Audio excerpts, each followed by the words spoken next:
pas le doigt, lance la télé électrique. Les cartes magiques, manager sera un roi de l'énigme. Il sait comment prendre les statistiques. Salut la team Sorare, j'espère que vous allez bien. On se retrouve pour une 50e projection de galerie. Et oui, 50 chiffres tout ronds, c'est énorme. Et c'est la galerie de l'ami Hanche. Vous allez voir une galerie sans championne, déjà bien construite pour kiffer la MLS. Voyons comment on peut l'ajuster, qu'est-ce qu'on peut lui conseiller. C'est parti.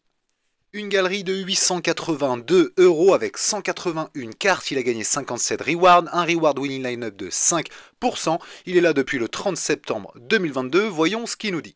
Il va vraiment jouer 3 championnats, la Challenger, la Contender et la MLS. En Challenger, il se focus sur les in-season pour avoir 3 équipes compétitives. On va insister dessus. Il aimerait bien conserver son mini-stack de Charleroi parce qu'il pense qu'en Playoff 2, en JPL, ça peut cartonner. En Contender, il focus aussi sur les in avec 3 équipes orientées autour des stacks Zagreb et des Tigres.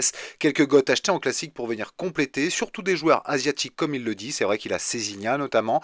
Concernant les classiques, il le fait uniquement pour le plaisir avec de très petits achats. C'est très orienté K-League et comme il le dit, la Contender en classique, c'est un peu la jungle, c'est très compétitif. Et en MLS, ce qui nous intéresse, il a un très gros roster pour jouer les classiques avec de très bons joueurs et il fait ce qu'il faut pour aligner 3 teams in-season aussi en utilisant des GK classiques. Donc il ne joue pas les hot streaks, il joue vraiment la division in-season mais avec 4 in-season. De base, il voulait juste anticiper les achats et c'est vrai qu'il a fait de belles plus-values. Ses joueurs ont fait x3, x4 par rapport à ce qu'il a pu acheter, on le verra sur quelques exemples. Et puis il est venu se constituer, comme je disais, un roster in-season parce qu'il avait déjà chopé plusieurs joueurs européens qui faisaient la bascule et donc qui seront in jusqu'en août. Ça c'est intéressant aussi. Il a ses geckés classiques pour compléter un petit peu et avoir 3 équipes alignables. C'est là-dessus qu'on va insister.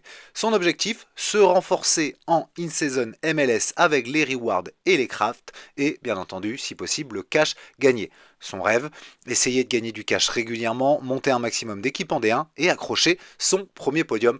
Je te le souhaite, l'ami Hanche.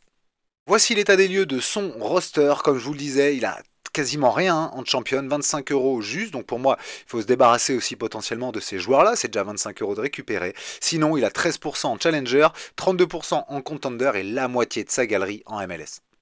181 joueurs à traiter, ça fait beaucoup, je vous le concède. J'ai donc commencé par la Contender pour vous présenter cette vidéo. En Contender In, je trouve que c'est plutôt bien construit et assez équilibré, notamment sur les 2 premières équipes ici. J'ai effectivement vu le stack des Tigres notamment. Je viendrai quand même consolider un peu plus la défense ici, notamment cette première équipe avec Roro que je vais vous présenter de Boca Juniors qui est pas mal. Et la classique, c'est vrai que tu as beaucoup de joueurs, mais beaucoup de beaux joueurs aussi. Hein. J'ai vu du Canales, j'ai vu du Cézinha, 2 fois même, du Luis Enrique aussi. Bon, en tout cas, je trouve intéressant Piovi, qui a rescoré aussi plutôt pas mal ce week-end. Donc, je laisse tes contenders classiques comme ça. Par contre, tous ceux qui ne sont pas là, pour moi, sont vendables. Voilà, c'est comme ça que j'ai fonctionné. Je t'ai bien entendu fait une petite liste. J'ai commencé à venir mettre quelques joueurs que je vendais, notamment des joueurs que tu avais en double, hein, comme on le voit ici, des Espinoza par exemple. Des Jesus Ferreira aussi que j'ai pu voir, des Ebo Bissé que j'ai vu que tu avais en double, des Guzman en classique que je vends notamment. Donc voilà, mais je ne suis pas venu tout mettre, je te laisserai effectivement faire l'exercice, mais pour moi, tout ce qui n'est pas dans le roster, c'est-à-dire que je ne les incluais pas. Et avant de passer à ton roster Challenger, je voulais quand même montrer la plus-value que tu as fait sur Cézinha. On voit que tu anticipes, que tu prends 2-3 mois à l'avance avant le début des championnats. Cézinha, tu l'as eu à 3 €. Aujourd'hui, Flore à 13,85. Tu as 10 € sur chaque. Donc, bien joué. Et voici ton roster Challenger. Bon, tu as quand même de la qualité hein, au niveau des gardiens. J'ai vu que tu venais de prendre l'eau seul. Comme je te le disais en privé, je m'interroge moi sur cette 3e équipe au niveau de la qualité. Alors ça peut être une équipe effectivement hein, pour jouer plutôt la division 3, voire division 2, mais avec des hasards qui peuvent revenir, des Ivanusek qui ont du talent aussi du côté de Feyenoord, c'est sûr. Mais voilà, je trouve que c'est pas hyper costaud par rapport justement à ta première équipe ici que je trouve plutôt intéressante. Je viendrai en plus la muscler avec un coq-chou et j'expliquerai pourquoi. J'ai vu que tu avais du Otamendi notamment ici derrière. Je viendrai rajouter un coq-chou en plus d'un Zorgan parce que sinon effectivement au milieu tu as Sadilek, tu as Luis mais les deux hein, c'est pas titulaire tout le temps, c'est compliqué, je crois que c'est blessé d'ailleurs. Donc je viendrai vraiment muscler avec un coq-chou à 14 €, je trouve très bas. Je t'ai quand même laissé hein, cette troisième équipe, mais tu vois, elle coûte 12 euros. Donc, bon, à voir effectivement si tu conserves au cas où justement Hazard ou Ivanusek reviendrait bien et tu pourrais faire une plus-value au final. Et au niveau de ta MLS classique, effectivement, je vois beaucoup de qualité. Regardez ça, hein, du Hartel, du Gold, de la Costa, du Wagner ici, dans les buts, tu as du Bourki, du Frey, etc. Donc en tout cas, c'est hyper qualitatif, même trop, parce que tu as beaucoup de joueurs en double aussi, hein, parfois. C'est pour ça que je vends moi deux Jesus Ferreira, je t'en garde un quand même, un Ebobissé et un Espinoza. Et avant de passer à tes MLS in-season, voici en tout cas, moi je retrouve bien tes 850 euros à peu près dans ta galerie. Par contre, à vendre, il y a un total de 101 euros de joueurs que je n'ai pas inclus et à acheter 88 euros. Pourquoi? Bah, comme j'ai vu que tu aimais bien les paris, je me suis dit que j'allais te proposer deux gardiens qui pour moi sont des paris et surtout à ce prix-là en in-season pour potentiellement jouer les hot streaks à partir du moment où ils prendront un spot de Titu. Je vois bien McCarthy, moi, à un moment donné dans la saison, reprendre son spot de Titu aussi au Galaxy. Mikovic, je sais que j'en ai entendu bien, etc. Même malgré sa première boulette au premier match, mais je pense que John McCarthy, dans tous les cas, c'est très solide. Peu risqué pour moi à 13 euros en in-season. Et puis Calendar, un peu plus risqué, mais c'est le vice-capitaine hein, derrière Messi, il faut pas l'oublier. Oui, il est encore blessé, mais pour moi, une fois qu'il sera plus blessé, pour moi, il prendra la place du gardien de 36 ans. Et puis, bah, pour kiffer, je viens muscler aussi avec quelques joueurs, un défenseur, un milieu, un attaquant. Et pour ça, au vu des prix en une saison, mon choix s'est porté sur Henri Kessler, sur Sergio Busquets, j'expliquerai pourquoi aussi, et sur Langoni devant. Allez, je te montre tous les joueurs. Le premier, c'est Marcos Roro du côté de Boca Junior. Regardez ça, L15 de 71, L5 de 86. Hyper intéressant parce que bon, ces deux derniers scores, oui, il y a effectivement des DS, mais dans tous les cas, c'est 34 ici de A et 38 de A ici. Et puis pour ici, il a joué que 58 minutes, mais il fait quand même quasiment 32 A. Bon, Marcos Roro en feu, 34 ans, mais du côté de Boca Junior, en tout cas, je pense que ça peut être un super performeur pour venir pour 4 euros étoffer justement ton roster contender in season. Autre joueur, et pour 14 euros, je trouve que le rapport qualité-prix, franchement, il est sympa. Même s'il est plus U23 jusqu'en 2025, dans tous les cas, toi, tu joues pas les U23 hein, au 1er juillet 2025. L15 de 63, L5 de 68, c'est lui qui tire les coups de pied arrêtés du côté de Benfica.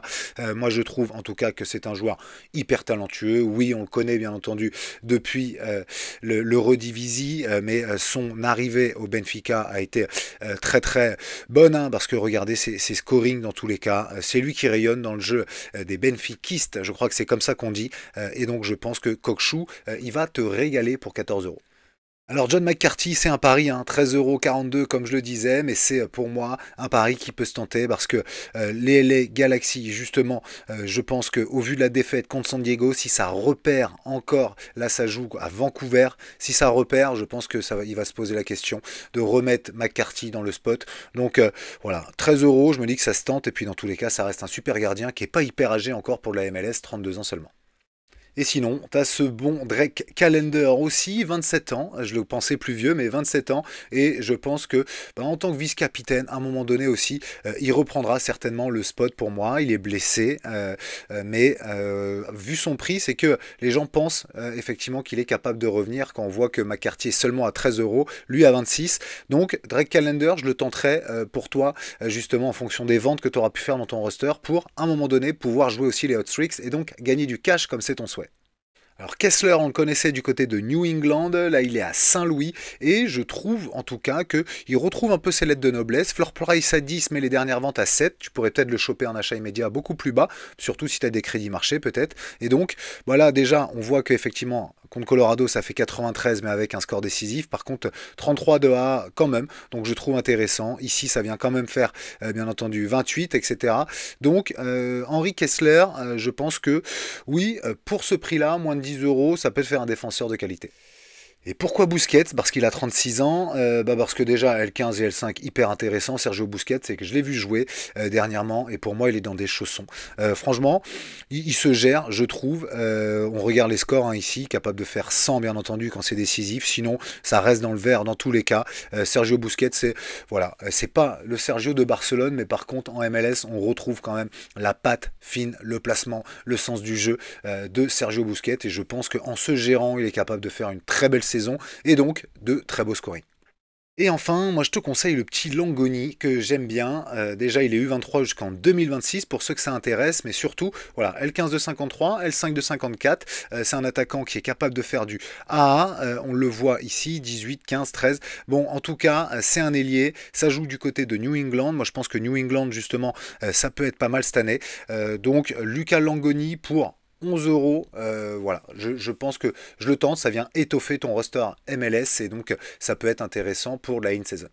Je suis pas allé beaucoup plus loin parce que comme je mets, c'est intelligemment construit pour moi et pour pas cher en plus, peut-être renforcer un peu avec les ventes, donc c'est ce que j'ai essayé de te proposer là. Mais tout dépendra bien entendu de ce que tu arrives à vendre dans ton roster. J'optimiserai quand même ce roster, 181 cartes, c'est beaucoup hein, pour le nombre d'équipes que tu alignes. Alors oui, je sais que tu aimes te faire plaisir, mais quand je vois comment tu es capable d'anticiper, comment tu es capable aussi à un moment donné de créer de la valeur, parce que quand on a un Césigné à 3 euros, le revendre 13 euros, tu fais 10 balles, mine de rien, tu te fais un Langoni quasiment. Donc le plus dur, c'est de savoir vendre. Je sais que tu n'as pas peut-être envie de t'en séparer, etc. Mais tu vois, moi, c'est ce que j'essaye de faire. De vendre et de te séparer au moins quand tu as deux joueurs, en vendre un peut-être. Parce que effectivement, ça te permettra de prendre du cash, d'aller chercher du in-season. Ça te permettra de prendre du cash, d'aller chercher des joueurs in-season en MLS, pourquoi pas, et peut-être après en champion en septembre. Donc avec ce talent que tu as peut-être de sentir les joueurs et de les prendre très très tôt, bah dans ce cas-là, profites-en pour aussi prendre le cash dessus et pas attendre que ça retombe. J'espère que ça vous a plu les amis pour la 50e. J'ai encore 2-3 galeries en attente, donc il y en aura d'autres à hauteur de une par semaine, j'essaye. Soyez connectés aussi parce que un prochain Blabla Sorare qui arrive normalement le week-end prochain avec tournage en fin de semaine. A très vite les amis, salut.